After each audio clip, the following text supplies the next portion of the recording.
Saviez-vous que le simple fait de changer une seule position de sommeil peut réduire vos brûlures d'estomac, diminuer les engourdissements des mains et vous empêcher de vous réveiller courbaturé à cause d'une mauvaise posture? Regardez jusqu'à la fin pour découvrir ce que vous devriez faire dès ce soir concernant votre position de sommeil idéale. Dormir sur le côté, la voie de la facilité pour beaucoup. Le premier problème est de choisir la position de sommeil qui vous permet à la fois de respirer facilement et d'éviter la douleur sans avoir à vous crisper toute la nuit. Si vous ronflez souvent, dormir sur le côté aide généralement les voies respiratoires à être moins compressées que sur le dos, réduisant ainsi les ronflements. Si vous souffrez de brûlures d'estomac avec sensation de gorge irritée après le dîner, rappelez-vous l'astuce de dormir sur le côté gauche, car la gravité a tendance à moins pousser l'acide vers le haut que si vous étiez à droite. L'erreur fréquente concernant la gauche et la droite est « se pencher à gauche » signifie que l'épaule gauche touche le matelas et non que votre visage est tourné vers la gauche de l'écran. Un exemple concret est que vous pouvez dormir sur le côté gauche tout en regardant votre téléphone posé à droite du lit, car votre tête peut pivoter dans la direction souhaitée même si votre corps est incliné. L'astuce de ce soir pour les brûlures d'estomac est de surélever légèrement la tête du lit en insérant des cales sous les pieds ou en utilisant un oreiller compensé au lieu de simplement empiler des coussins sous la nuque. L'astuce de ce soir pour le sommeil sur le côté est de serrer un oreiller contre votre poitrine pour que vos bras ne tombent pas dans le vide, réduisant ainsi les engourdissements du type bras oubliés. Le point clé de la section 1 est le côté gauche est préférable pour ceux qui ont des brûlures d'estomac et dormir sur le côté est généralement bon pour ceux qui ronflent, mais cela reste une information indicative et en cas de symptômes sévères, consultez un médecin. 2. Se blottir en position fétale, sécurisant, mais sans exagérer.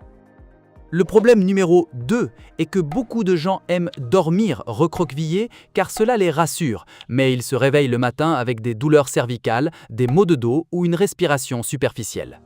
Si vous êtes enroulé aussi serré qu'une crêpe, avec le cou plié et la poitrine compressée, vous risquez une respiration superficielle du type dormir mais se sentir à court d'air. L'exemple concret est que vous vous réveillez le matin avec des douleurs au cou, comme si vous aviez tenu votre téléphone toute la nuit, alors que vous n'avez fait que serrer votre oreiller. Le malentendu sur la position fétale est « cette posture n'est pas mauvaise en soi, le problème réside dans le fait de se serrer trop ». L'astuce de ce soir est de passer de serré à lâche en étendant légèrement les jambes pour éviter que les hanches ne soient trop fléchies. La deuxième astuce de ce soir est de placer un coussin entre les genoux pour aligner les hanches, réduisant ainsi les douleurs aux hanches et au bas du dos. Si vous êtes enceinte ou si votre ventre est volumineux et qu'il est difficile de vous tourner, une position de sommeil latéral confortable est souvent plus une solution miracle que d'essayer de dormir sur le dos. Le point clé de la section 2 est adopter la position fœtale si vous le souhaitez, mais faites-le de manière lâche et utilisez un oreiller de soutien. Ceci est une information indicative. En cas de douleur prolongée, il faut consulter. 3. Dormir sur le côté, raide comme un piquet et bras tendus, la beauté a un prix pour les épaules et les bras. Le problème numéro 3 est que dormir sur le côté est bénéfique pour beaucoup de choses, mais cela se traduit souvent par des douleurs à l'épaule ou des engourdissements des mains. Lorsque vous reposez tout votre poids sur une seule épaule toute la nuit, l'épaule est comme une planche compressée. Le sang et les nerfs peuvent être pincés, entraînant des picotements. Un exemple concret est que vous vous réveillez avec le bras engourdi au point de laisser tomber votre brosse à dents et que vous vous demandez « Qui a bien pu s'endormir sur mon bras ?» Si vous avez souvent mal à l'épaule lorsque vous dormez sur le côté gauche, changez de stratégie. Ouvrez légèrement la poitrine en serrant un oreiller pour que l'épaule inférieure ne soit pas coincée. La première astuce de ce soir est de choisir un oreiller suffisamment épais pour que votre cou ne se plie pas vers le bas, car un cou plié étirera l'épaule et provoquera une douleur de type douleur propagée. La deuxième astuce de ce soir est d'essayer de dormir sur le côté, mais en plaçant le bras du dessous devant la poitrine, sans le glisser sous la tête comme un oreiller de fortune, car cela augmente l'engourdissement. Le malentendu sur le fait d'étirer le bras est tendre le bras peut être agréable pendant le sommeil, mais si vous le faites trop longtemps, vous étirez vous-même la région du cou et de l'épaule. Le point clé de la section 3 est Dormir sur le côté est bien, mais les épaules et les bras doivent être bien positionnés. Et si l'engourdissement ou la douleur est fréquent, il faut consulter un médecin pour être sûr. 4. Sur le dos. Alignement de la colonne, mais risque de devenir une usine à ronflement. Le problème numéro 4 est que dormir sur le dos aide à garder le dos droit, mais beaucoup craignent les ronflements et l'apnée du sommeil. Le dos maintient généralement le cou et le dos dans une position neutre, ce qui soulage souvent les personnes souffrant de maux de dos. Cependant, dormir sur le dos peut aussi provoquer le recul de la langue et des tissus mous, ce qui augmente les ronflements et peut rendre l'apnée du sommeil plus dangereuse. Un exemple concret est que vous dormez sur le dos, la bouche ouverte.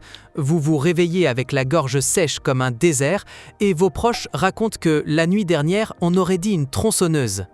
Si vous soupçonnez l'apnée du sommeil parce que vous êtes somnolent pendant la journée, que vous vous réveillez avec des maux de tête ou que votre famille vous voit arrêter de respirer, c'est le moment de consulter un médecin et non d'essayer des remèdes maison risqués. L'astuce sûre de ce soir, pour ceux qui ronflent souvent, est d'essayer de dormir d'abord sur le côté ou de caler des oreillers derrière votre dos pour vous empêcher de rouler complètement sur le dos. Ce manuel mentionne l'astuce de la balle de tennis cousue à l'arrière du pyjama pour vous forcer à rester sur le côté. Mais si vous avez des problèmes de santé sous-jacents ou si vous soupçonnez l'apnée du sommeil, consultez un médecin avant de l'appliquer. Concernant le fait de scotcher la bouche, si vous avez le nez bouché, si vous ronflez beaucoup ou si vous soupçonnez l'apnée du sommeil, il ne faut pas le faire soi-même car il y a des risques. Demandez conseil à un médecin pour plus de sécurité. Le point clé de la section 4 est dormir sur le dos est bon pour le dos, mais ne convient pas à toutes les voies respiratoires. Privilégiez donc la sécurité et consultez un médecin en cas de symptômes inhabituels. 5. Dormir sur le ventre. Moins de ronflements, mais le cou en pâtit. Le problème numéro 5 est que beaucoup de gens ne peuvent dormir que sur le ventre, mais ils se retrouvent avec des douleurs cervicales, des douleurs lombaires et des marques d'oreiller sur le visage. Pour respirer en position ventrale, vous devez tourner la tête à près de 90 degrés, ce qui signifie que votre cou est tordu comme si vous dévissiez un bouchon pendant des heures. Un exemple concret est que vous vous réveillez avec une douleur au cou, telle que lorsque vous tournez la tête pour regarder l'heure, vous sentez comme un craquement interne.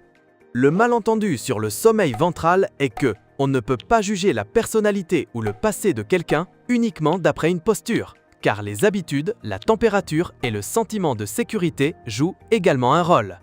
Si vous dormez sur le ventre à cause des ronflements, il est vrai que beaucoup trouvent que cela aide, car la gravité tire la langue vers l'avant, mais le prix à payer est souvent le cou et le dos. La première astuce de ce soir pour ceux qui dorment sur le ventre est de réduire la hauteur de l'oreiller, ou même d'essayer de ne pas en utiliser pour que le coude ne soit pas plié sur le côté.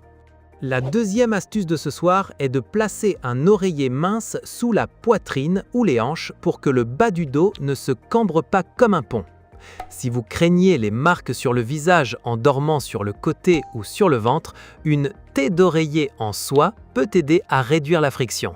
Mais n'espérez pas que cela remplace une bonne posture et un bon oreiller. Le point clé de la section 5 est « Dormir sur le ventre peut réduire les ronflements ». Mais considérez cela comme une option de dernier recours et privilégiez la protection du cou.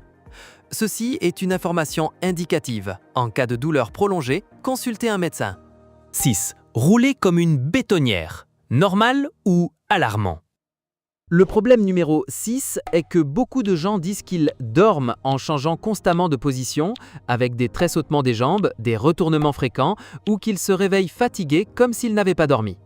La vérité est que changer de position est parfois normal, car le corps cherche naturellement la position la moins douloureuse ou qui étouffe le moins.